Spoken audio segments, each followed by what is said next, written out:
السلام علیکم 9th class. آج ہم سر سید احمد خان کے متعلق پڑھیں گے، جن کا چیپٹر ہے کاہلی، آپ کے سلیبس میں موجود۔ آج ان کا تعارف پڑھتے ہیں۔ سر سید احمد خان کی پیدائش 1817 اور وفات 1898 ہے، ٹھیک ہے۔ اور یہاں پر ہم ان کی زندگی کے متعلق پڑھیں گے، سوانح حیات، اور پھر ادبی خدمات بھی ان کے متعلق پڑھیں گے، ٹھیک ہے۔ سر سید احمد خان نے اپنی زندگی کا مقصد جو بنایا تھا وہ جدید ہندوستان کی تعمیر کرنا، جس میں کہ ہندوستانی یعنی مسلمان، ہندو جتنی بھی قومیں آباد ہیں وہ خوشحال رہیں، ٹھیک ہے۔ اسی وجہ سے سر سید احمد خان نے جو انگریز سرکار تھی اس کے ساتھ تعلقات اچھے رکھے، تاکہ وہ جدید علوم کا جو چاہ رہے تھے مرکز بنانا، تو وہاں پر عصری علوم یعنی دینی علوم کے ساتھ ساتھ عصری علوم بھی آغاز کر سکیں جو اس وقت کے دور میں چل رہے تھے، ٹھیک ہے۔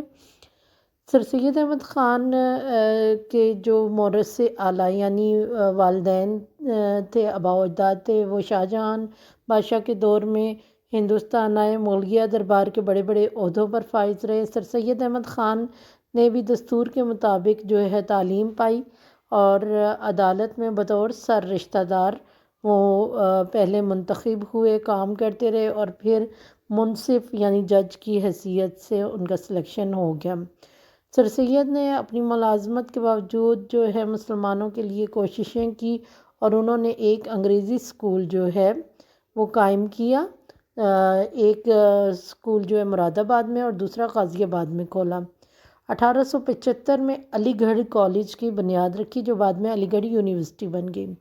انگریزی سے اردو ترجمے کرنے کے لیے سائنٹیفک سوسائٹی کی بنیاد رکھی۔ 1870 میں علمی و ادبی رسالہ تہذیب الاخلاق جاری کیا۔ تو یہ ساری ان کی تعلیمی خدمات ہیں۔ اس کے بعد ان کی لائف کو دیکھتے ہیں کہ مزید انہوں نے کیا کیا۔ اردو میں مضمون کی صنف کا رواج ڈالا، یعنی سب سے پہلے مضمون نگار جو تھے وہ سر سید احمد خان تھے۔ خود بھی مضامین لکھے، اپنے دوستوں سے بھی قومی، تعلیمی اور مذہبی اور اخلاقی موضوعات پر انہوں نے مضامین لکھوائے۔ ان کا لکھنے کا انداز سادہ، سہل، بے ساختہ اور تصنع سے پاک، یعنی بناوٹ نہیں تھی، بالکل سادے سادے الفاظ استعمال کرتے تھے۔ بابائے اردو مولوی عبدالحق نے ان کے متعلق کیا کہا؟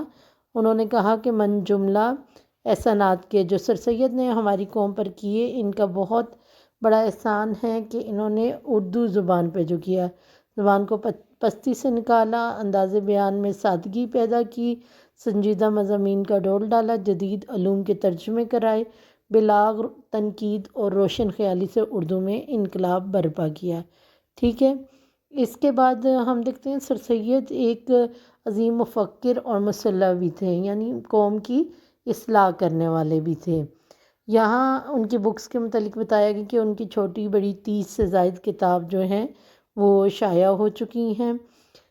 تقریر، خطوط اور مضامین کے مجموعے بھی ہیں، اور بکس میں ان کی آثار السنادید ہے، اور اس کے علاوہ تبین الکلام ہے، خطبات احمدیہ ہے، اور تفسیر القرآن ہے، ٹھیک ہے۔